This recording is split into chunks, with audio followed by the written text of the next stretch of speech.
Aitor naz, 3 urte pasatxoko alaba daukat, Anari.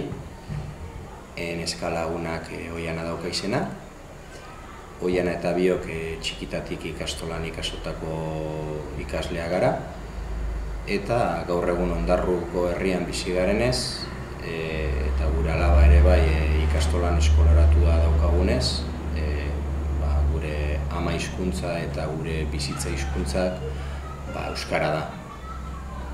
Kontaktu gutxi daukagu gaur egun erdararekin, eta hortan ibiltzen gara normalean. Gu arrazoi ezberdinengaitik euskara hutsean egiten dugu dana. Arrazoi ezberdin horiek dira alde batetik herri oso euskaldunean bizi garela, Ondarrun, non zorionez kenduta oso egoera jakin batzuetan ahalbidetuta dago euskaraz hitz egitea, dendetan, zein administrazioan, zer esan ikastola ingurunean, tabernetan, haizeak dituen eskaintza ezberdinetan euskaraz hitz egiten da. Eta ondorioz gure alaba oso txikerra denez oraindik 3 urtetakoa, oraindik euskara hutsean egiten du. Esango neuke iaz duela alabak aukerarik erdera hitz egiteko. Ondarrun bizitzeak hizkuntzari dagokionez onura asko dakarzkigu, batez ere euskara maite eta bizi nahi dugun pertsona hori ez. Gure alabari dagokionez ikusten dugu, edo nik behintzat ikusten dut, gaur egun euskaraz bakarrik dakiela hitz egiten. Esatearren 2-3 hitz jakin alditu erderaz, hola ez dakit jakingo dauen eta ezer gutxi, numeroren bat. Orduan kezka baino ikusten duzu hilabeteak eta urteak aurrera doazela, Anarik ja bada euska 3 urte pasatxo, eta erdera euskaraz oso ondo hitz egiten duen modura, edo oso ondo edo trebatzen doan modura, erderaz ez daki ezer.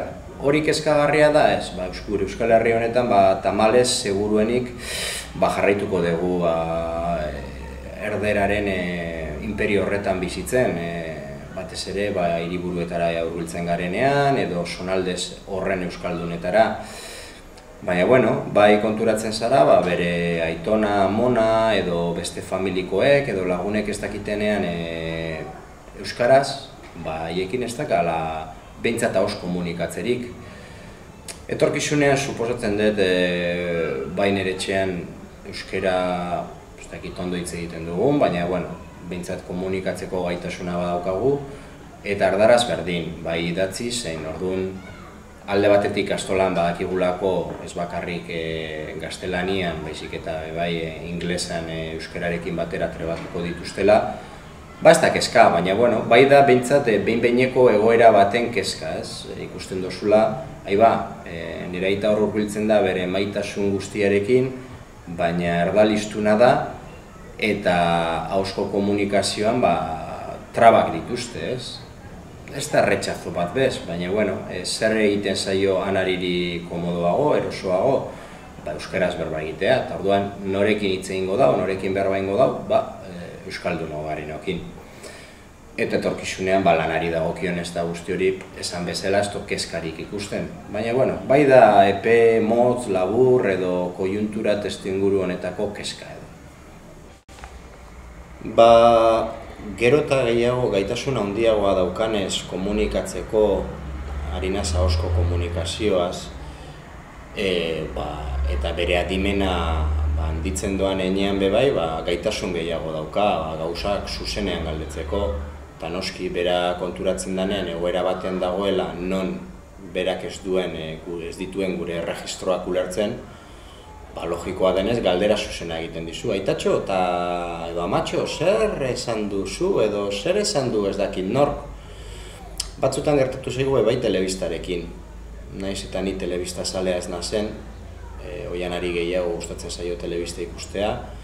Danarik berez ez dau telebista larregirik ikusten, espaldin bada guk erabilitako edo guk erabakitako gauzak.